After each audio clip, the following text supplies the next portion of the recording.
Magandang araw sa inyong lahat at welcome sa aking channel. Excited naman ang lahat sa mga lumabas na balita na may pasabog sa Valentine's Day si Coco Martin.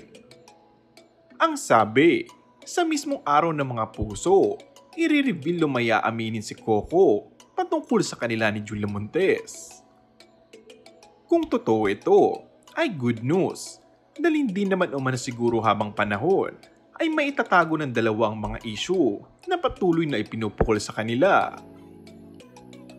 Nakakapagtaka din naman daw na dapat bang itago ito. Hindi naman produkto ng love team sila. Parehas single, walang sabit. Ano ang dapat katakutan?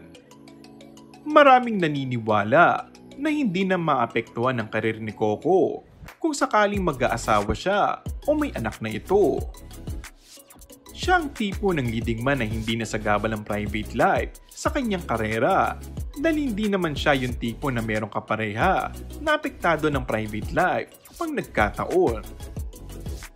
Si Coco ay pinanonood dahil sa acting niya sa istoryang ginagawa nito. At sa laki niya ngayon bilang star, kahit ano pa siguro ay hindi na magiging hadlang sa popularity nito. Kung si Julia Montes ang lucky girl, commendable ang pagiging tahimik niya at pagpayag na itago siya. Siguro naman dahil sa ipinapakita niyang suporta at pagmamahal, nararapat lang na ideklara siyang the winner is Julia Montes.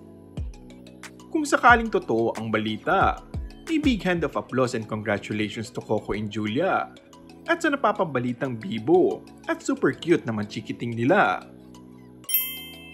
And that's all for our today's video. Kung bago ka lang sa akin channel ay mag-subscribe at pindutin na rin ang notification bell. Maraming salamat!